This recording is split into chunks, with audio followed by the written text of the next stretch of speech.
terms of all the things you've done over the last few months that sort of came to a head in this match? Geez, it's quite a question. Yeah, obviously everything has been a work in progress since I've taken over the captaincy, but I always felt the core of the group always had the basic fundamentals of one day becoming a world-known test side.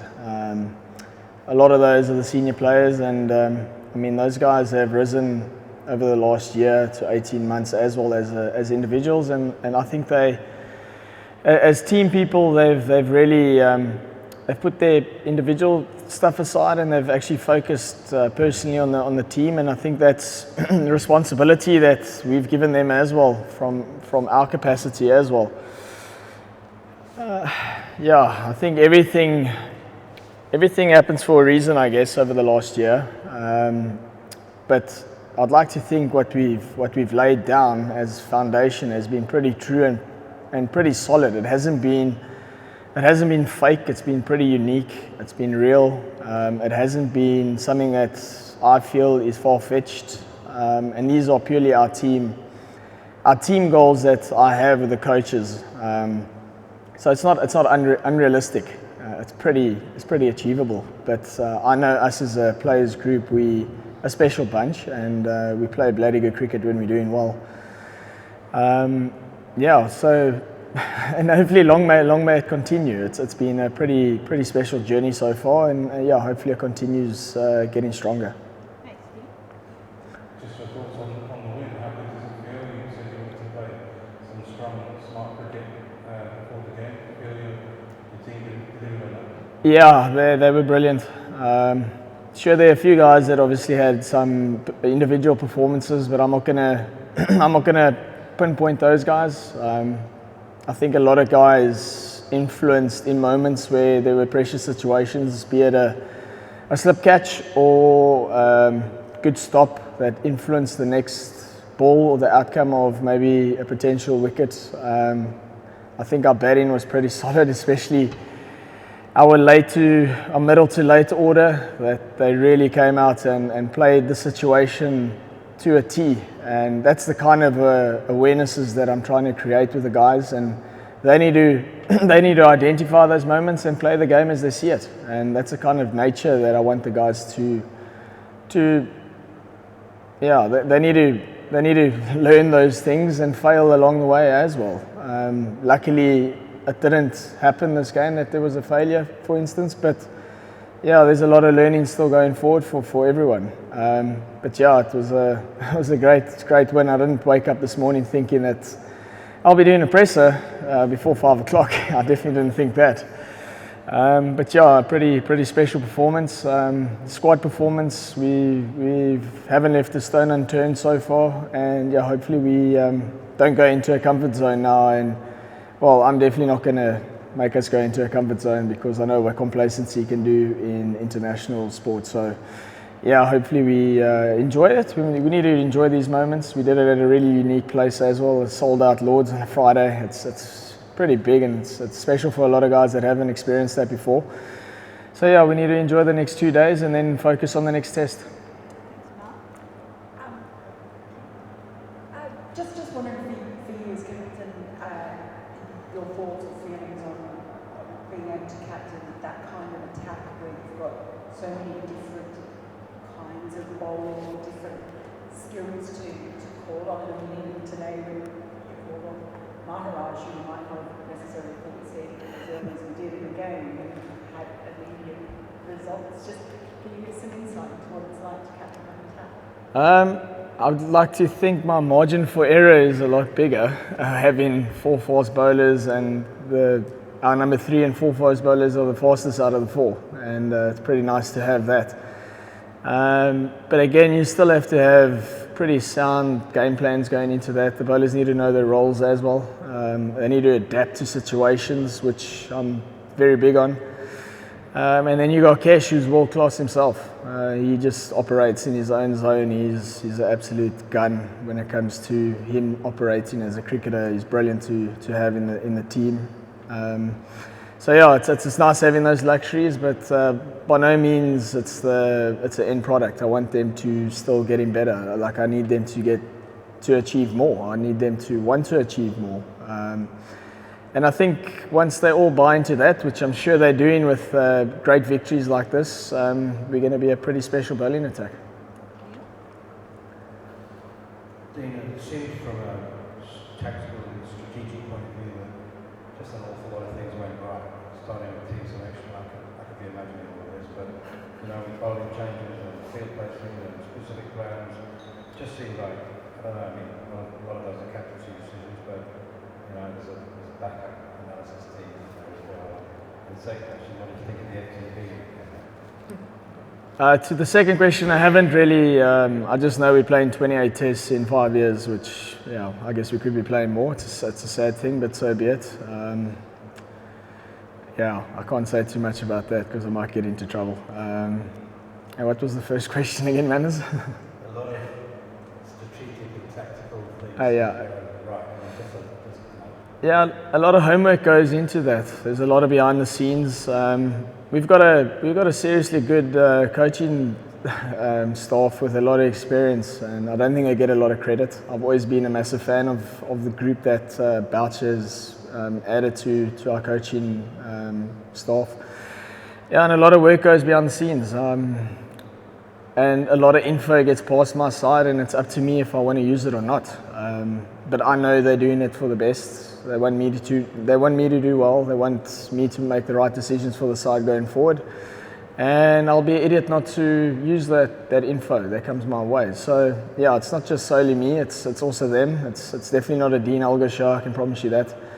There's a lot of great cricketing brains within our backroom staff, and they're great to have around. And things work out. Cricket, sometimes you got to take a gut feel, and sometimes it works and sometimes it doesn't. And a lot of luck has to go on your side as well. But I think at that point in time, when you're doing those small things, it's working out for you because you're ahead of the game, and you almost get away with it more times than none. So when you're chasing the game, you're going to be a little bit more conservative, and you're going to try and pull it back a little bit more, and you're not going to make those bold decisions. So when you're ahead of the game, it maybe gives you a little bit more freedom for those decision making.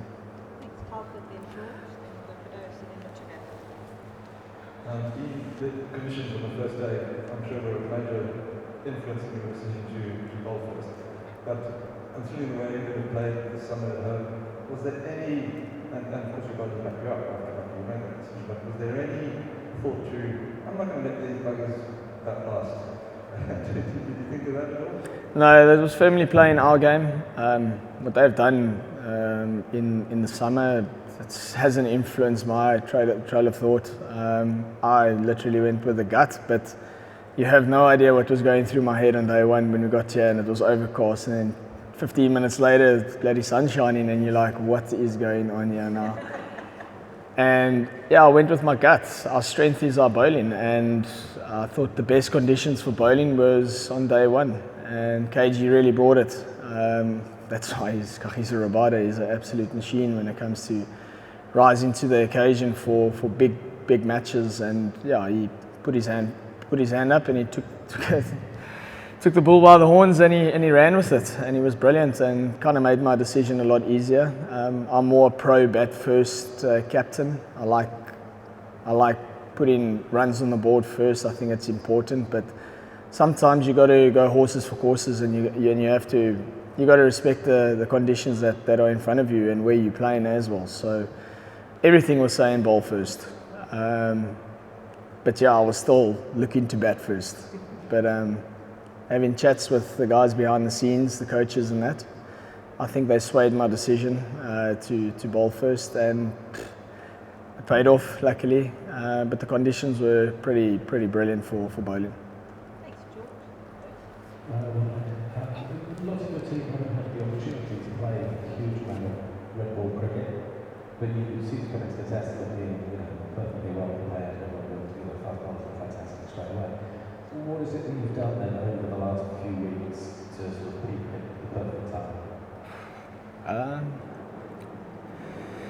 Well, I know a lot of the guys have been with the squad. It's been white ball cricket, obviously, here in the UK for the start of the series. But building up to that, I asked for a camp for the guys that weren't with the white ball and obviously joining the red ball. So we did have an extended camp before the guys joined us in Canterbury.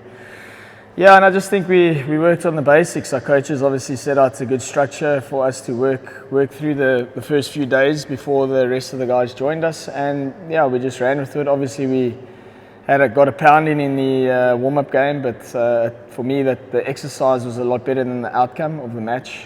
We got time in the legs, bowlers bowled. We rested a few of our big bowlers who were more times than none going to be our starting 11 bowlers.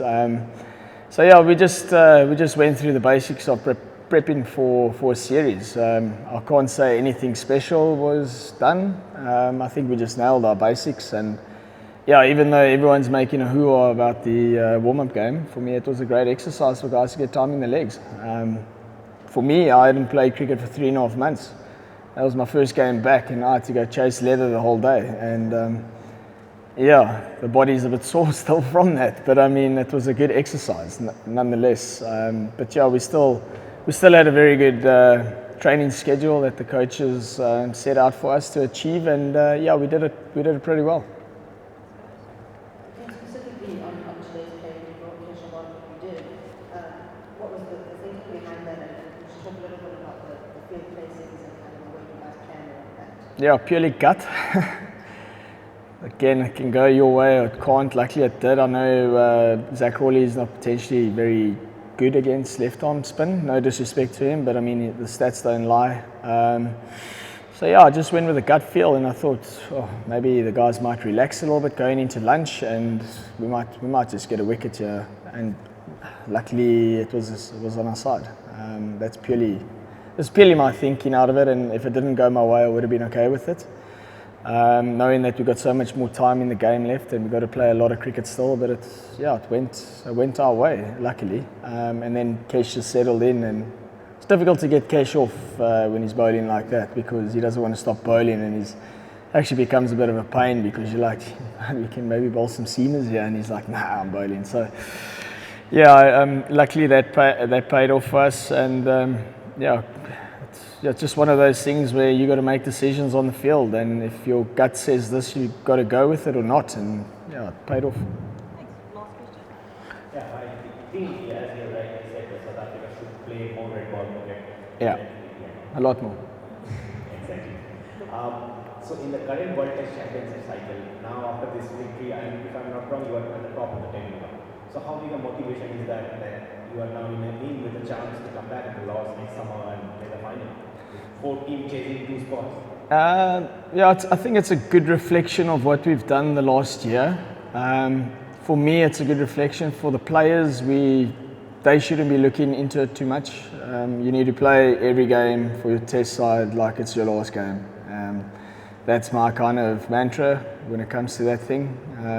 Yeah, we've played good cricket. That's why I think we've got that ranking, and it's a reflection on the individuals and the brand of cricket and our team system that we have at the moment. It's a great reflection. But yeah, I look at it still, there's room for improvement, and always going to try and find a negative somewhere. I think that's my job. Even when things are going well, you've got to look for a negative. But yeah, I think it's good, and it's going to be hard work to stay in that position. But if we keep playing the way we've been playing and conducting ourselves on and off the field, worrying about the small things, worrying about the cricket that we play, caring for each other like we do, I think more times than none that will look after itself.